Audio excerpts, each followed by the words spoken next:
Hey neighbors, and welcome back to the Curls and Commentary channel, babes. This video is kind of an impromptu topic that came to mind after reflecting on my recent collection of wash days. Babes, my results have been a mixed bag. At this point, I feel like I've oscillated between frizz and flakes. And I was like, you know what, Lord, I am still yet grateful because things could have been a lot worse if I was perpetually breaking some of my wash day natural hair rules. So here are my natural hair boundaries and 5 rules that I really try not to break. Let's go ahead and get into it. First and foremost is the 1 product rule. I do my very best to only try 1 new product during a wash day. I don't know about y'all, but I have never been the type of girl who can try an entire product line. Let's say somebody comes out with a new brand and you want to try everything from the rooter to the tutor in 1 wash day. It's never worked for me. Every single time I've done it, if something doesn't work, it's too hard to figure out what didn't work, what was the domino, the straw that broke the camel's back. I never can figure it out. And then on the flip side, if it goes well, sometimes it's hard to figure out, well, what really carried it? You know what I mean? Was the shampoo so cleansing that my hair was able to tangle well with the conditioner? Or was the conditioner so moisturizing that that's what made the leave-in conditioner feel really good? Like, I don't know. So I always like to isolate my products and try 1 at a time. And also, I feel like this is really helpful as a content creator because then I can focalize my content on 1 thing. Obviously, I do have series and things like that where I'm focusing on 1 product, but I might use something else new later on. But if I am going to use more than 1 product in a wash day, as far as newbie in my collection, I really try to space it out at least 2 steps in my wash day. So this means I can use a new shampoo and a new cream because there's, conditioner and leave-in conditioner between them. But it gets a little sticky if I'm using a new shampoo and a new leave-in because that means that the conditioner got a lot of work to do. You know what I mean? I don't want to sandwich my results too much. But yes, that's rule number 1, the 1 product rule. Let's move on to number 2. This is the 1 section rule. Now, if you're not unfamiliar with the channel, then you know I wash my hair in 4 sections typically, and I might change around the sizes here and there, but I do have semi-permanent parts that I'm just comfortable working in. Keeps the anxiety down. High density fine strand girls, you know what I mean. Sections are very helpful. Now, moving on to the reason why I say this is my 1 section rule is because, babe, I have a lot of hair in a little bit of space. And so if I give a new product 1 section and it's not giving me a passing grade, I allow myself the liberty to pump the brakes. I don't say, let me try it on half the head. Let me try it on my entire head. Let's just see how it works. For the most part, I really try to refrain from going further, especially if I'm in the shower and I'm making this face. Girl, stop at the first section. If I'm in the shower, my fingers are getting caught, and I just feel like I'm not getting the detangle, slip, blah, blah, blah, whatever, I know what my needs are. If the needs are not being met in the first section, it's no reason to continue. And now, the reason this is also very helpful for me is I do it strategically. I purposely start in the back of my hair. Now, these sections of my hair are the highest porosity. However, they are the finest texture. So it's a little smoother, a little silkier in the back. If we can't go to Bella Noche's, where can we go? If you can't get past, you know what I mean? The ancestral, somebody in the family was white hair, okay? This 12.5% white back there. Then baby, you're not gonna get through this front part. You know what I mean? The 12%, 2% Ghanaian and all that, Cameroonian, you're not gonna get through that. So I just kind of feel like, girl, try the back.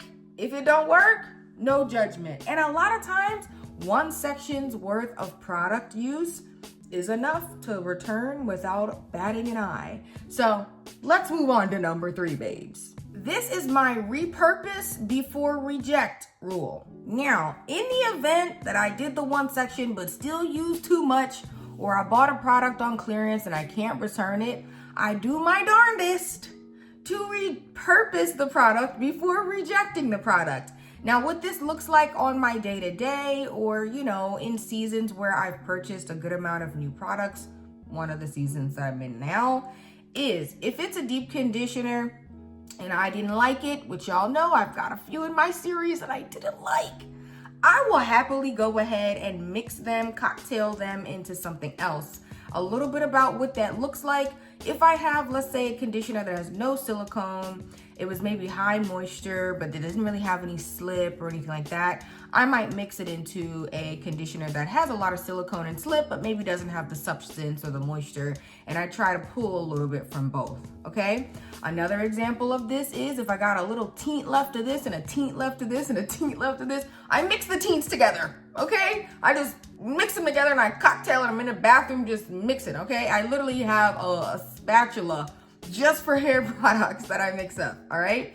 Now another example, y'all know I was good for this. Back in 2024 specifically, everything was a pre-poo. If I could not get a cream, a leave-in milk, a mist, whatever, it became a pre-poo, all right? So I know that I don't really pre-poo anymore, so that's why it's kind of like, girl, if it don't work, you really need to ask yourself, can you return it, or what else are you repurposing it as?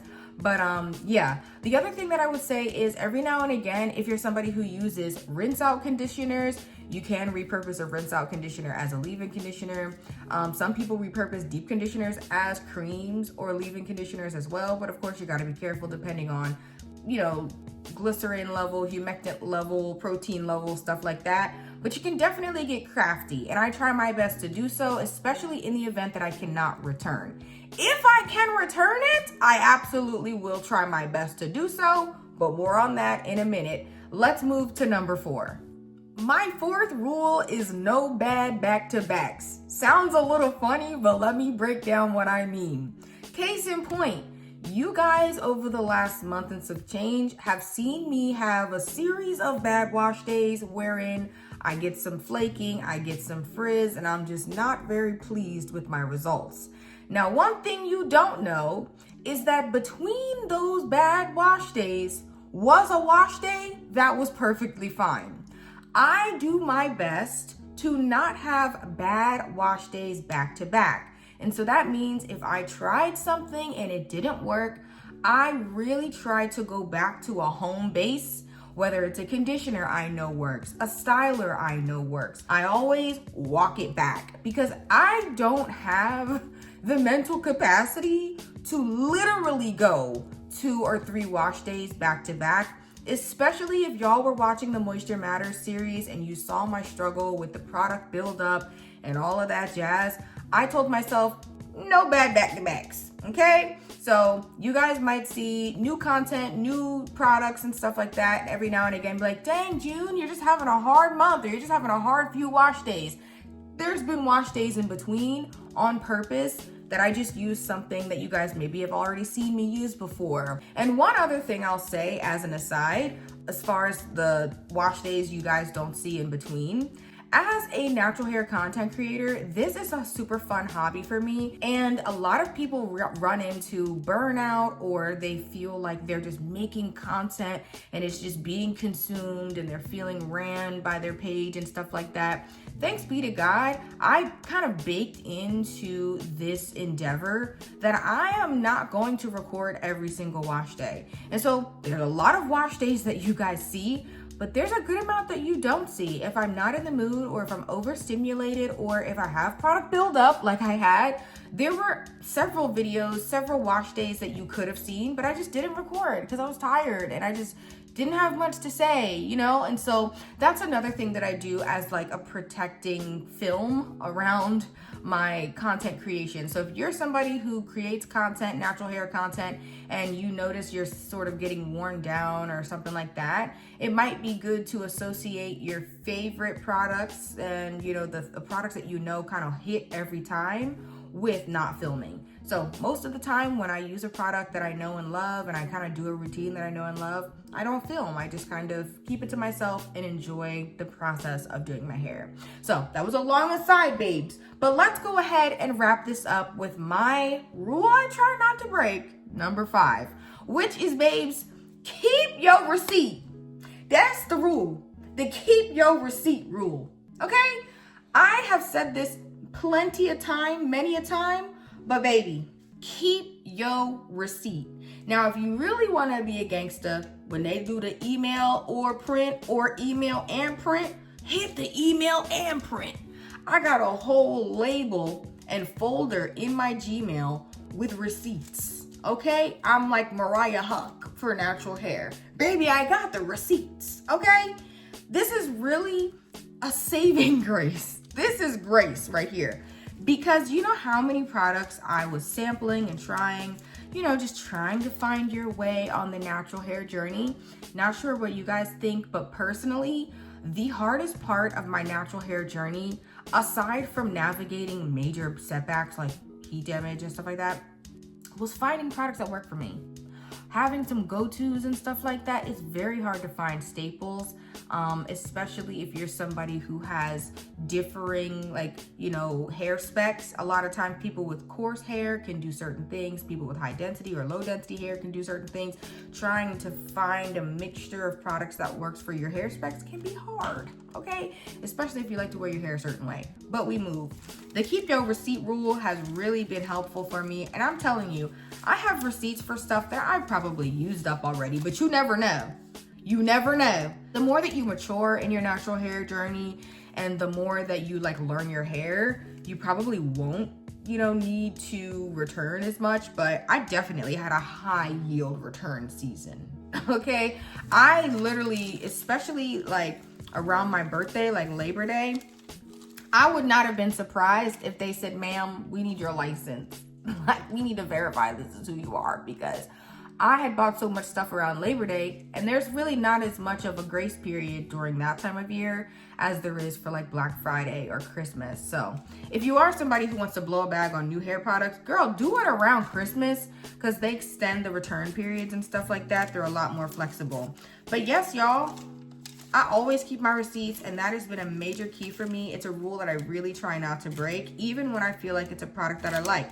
I just bought a couple of the honey cream shampoos. I still kept my receipt. I got my Ulta receipt right here, because the mind changes, okay? And the heart is deceitful. That's the word. So anyway, guys, that was my impromptu video. Hopefully you enjoyed. Let me know down below, what are some natural hair wash day rules that you really try not to break? Like, what are your boundaries when it comes to your hair? Let me know.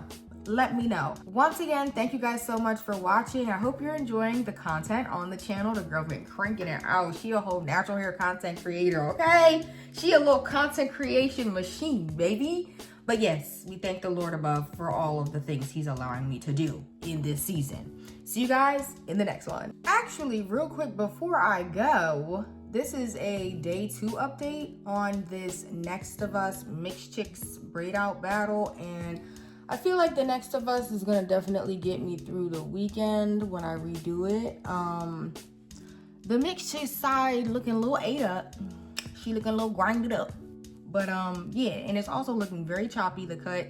I already know like my cut is choppy. I just feel like certain styles, it looks fine, and other styles, it looks choppy. So I kind of feel like when my hair is too elongated, you really see the choppiness of it. And when my hair is like super voluminous and big, it just eats down. You see a super round layered cut.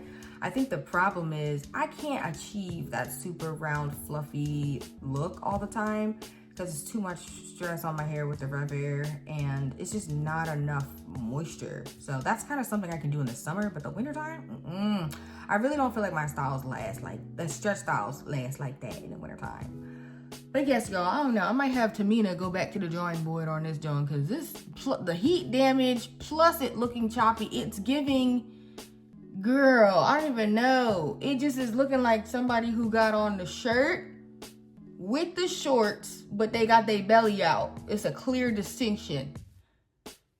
I hate that for me. So I don't know if she's gonna be able to fix it, especially because in a curly state, it looks good. I don't know. I don't always wear my hair stretched. But anyway, y'all, I'm just yapping. The hair feels good overall. Got a little slip to it. Definitely can feel the silicone on my fingers, and yeah. But then again, I'm a little bit anal about the cut. But would I have wanted what I had before? Because it was giving flats the flounder? I really still think I'm grateful for where I am. I don't think I'd want to go back. But yes, y'all. See you in the next one.